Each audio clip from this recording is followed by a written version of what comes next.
multiple stores and sell it in. So cool, man. That's so cool. Let's talk Tory Lanez, man. A couple hours before the show started, it was official that Tory Lanez sentenced to 10 years in prison for his involvement in the shooting of Megan Thee Stallion. Talk to me. Man, I kind of knew that was coming down, Doc. They said a whole lot of things were being said about him not doing it. He was shooting at somebody else. But if I ain't mistaken, homeboy was already on probation or parole. Was he on some kind of probably? Yeah. Even then, yeah. He had a legal leash or something already. Yeah, and plus he's technically from Canada. He ain't from here. That's what it is. Okay, he already had a legal issue.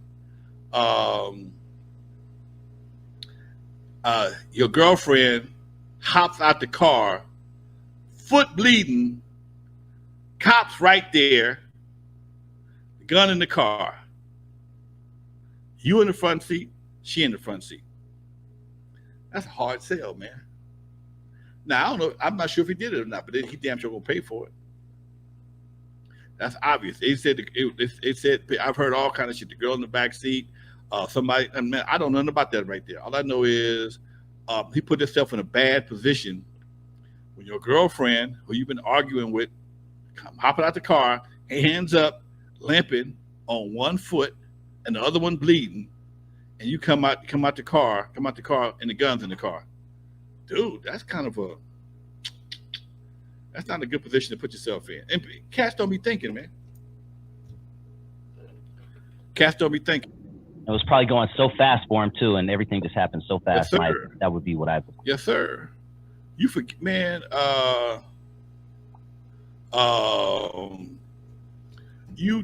Cats forget that when you out in these streets, man, especially if you got a legal tail on you already, probation, parole, or just out of pocket, one way, form, or fashion, that all that shit compiles against you, and next thing you know, you're doing some major. That's a nice little vacation, dude. This ain't no joke. 10 years, that's a long time for a cat his size. Okay, that's a long time for a cat his size. All right, he ain't no big dude. I never knew how he got Megan Thee Stallion in the first place, but personal taste is personal taste. That's what she liked. That's what she liked. But somebody else in jail probably gonna like it too. Yeah, he's probably gonna be paying a lot of people off, man. Yeah, I mean, he tried. Rumor has it, of course, he tried to give her to keep from getting ran up in. Yeah, he tried to pay her off so they wouldn't. She wouldn't testify. But some things, man, even if she don't testify, a girl hopping out the car, foot with a bullet hole in it, police right there, is hard for you not to go to jail. If it was me, it'd be hard for me not to go to jail. If it was you, Dusty, it'd be hard for you not to go to jail. Martin Cozy, Gary's Garage, if that was y'all, it'd be hard for you not to go to jail. You have to figure out how. And first of all, you ain't a citizen. You shouldn't be nowhere near a gun. First of all, California at that. First of all, if you ain't a citizen, you shouldn't be nowhere near a gun. Whose gun was it? Is the next case. Was it his gun? The only reason why I have never had a major issue when I did what I did back in the day with guns, it was all my guns. They were always my guns. I wouldn't bought them, paid for them. They was registered to me. They don't make the crime no less, but it makes having that gun a lot less complicated. When you have guns that don't belong to you or not registered, that's a whole nother headache.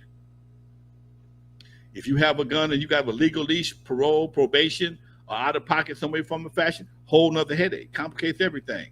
Thank God, well, shot her in the foot, that's assault with a deadly weapon. That ain't attempted murder. If he shot above the waist, it would have been attempted murder. He'd have got 15 plus.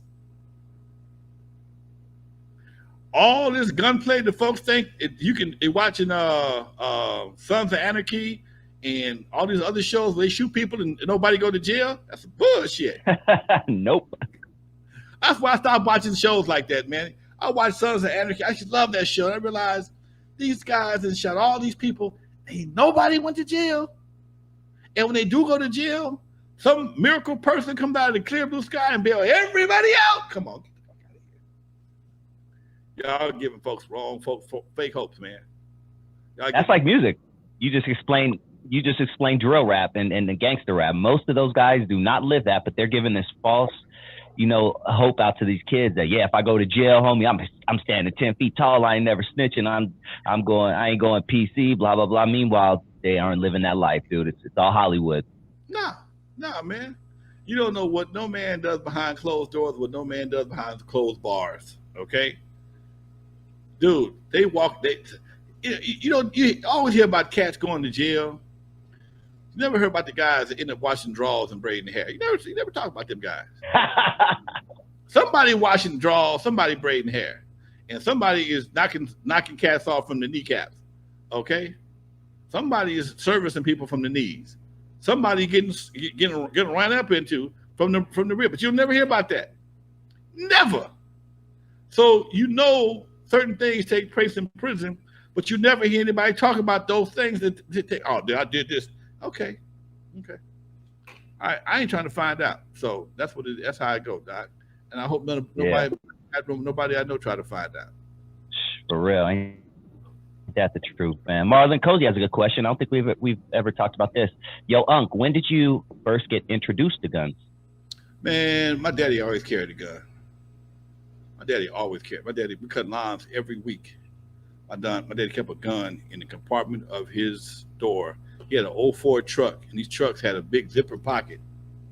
And he put his gun and what he called his kitty in the door compartment of the door. And I just thought it was normal for him to carry a gun. He carried a Chrome 32. I'd never forget as long as I live. I never seen him put it in his waistband, this pocket, but it was always in the car. My dad's from Mississippi. Mississippi had a different vibe when it came to carrying guns. Okay, that's where he's from. He got anything of value, he carried a gun. And my cousin, my crazy ass cousin in Oakland, he was a jeweler. He is a jeweler. He was a jeweler. He's still alive. And I go hang out with him for a few days in the summer. He got all this jewelry on, and everywhere he went, he put his 9mm in his fanny pack. I'm a grown ass man. I thought that was the coolest shit in the world. When I got back to LA, I started carrying my 38 in my fanny pack. LA different. LA a little different. They ain't really playing it. I would wear at the eve. I would wear two pistols, one on my ankle, one on the small of my back. I had holsters the whole 9 yards, and it just, you thought you was doing something. Even during the week when I wasn't at the eve, I would carry one of them with me, okay? Because I just thought I had to. Nobody really messed with me. I never had problems like that, but because I saw people that did shit, I thought it was necessary. I never had to use my gun outside of a couple of situations at the club, and even then, it was always I wasn't trying to kill nobody. I just ain't trying to get my ass shot. Okay. But when you bring a gun into any situation, everything goes through the roof. Everything gets multiplied, divided, increased. Mandatory shit start kicking in. You got to do a mandatory 2 years. You got to do a mandatory this. So when you bring a gun to any kind of fight, mandatory shit start kicking in. Mandatory. You got to go sit your ass down for a while, at least a year. How many times you had a gun charge? Oh, okay. I got caught 2.5 times. I got caught 2.5 times. I think it was almost 3.5 times. And one time I didn't go to jail, but the one time my girl left the gun in the hotel. We did a dance at the Biltmore Hotel downtown LA, and my girl she worked downtown, so she went to work that next morning, Monday morning, and I just knew she put the gun in the suitcase. And then when I get home, I get a call from the Biltmore Hotel. Mr. Williams, we found something in your dresser. What you find? We found your pistol. I'm sorry, sir, we can't allow that kind of activity in our hotel. We have security. I said, well, I carry a lot of money, blah, blah. They don't hear that shit. By the time I got back to the hotel, my gun had been transferred over to the LAPD department. I got it back, but I couldn't go back to the hotel no more dances. Biltmore was done with my ass. That was my second one Uh, anyway, but they was done with my ass. You be bringing guns around too many white people, nigga. we say the half. Where's the half come in? I got caught with it, but I didn't go to jail. I just so happened, dude. Just so happened. Oh man, it was crazy. Two of my girls got into a fight at Eve After Dark. My girlfriend and my future girlfriend, they both worked there. I was doing way too much, way too much. And my girlfriend was supposed to go on home, but she didn't go home. She took a friend home and came back to the club. Meanwhile, I got my future girlfriend in the car about to take her home, and they got to fighting in the parking lot. They fighting like a son of a gun, Doc. And my girl goes in her purse and grabs her mace, and she got her mace like this right here, like a pistol. But it was empty. It was empty. And my other girl jumped out. They got to fighting. So, but homeboy in the gas station thought she had a gun. He called the police. So we got them apart. Everything was cool.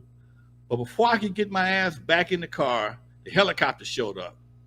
And by the time I got in the car and got ready to fire up, the police was turning the corner. They blocked us off from all four corners. And man, it was a Thursday night, Mel Exotic. I just made me a nice piece of change.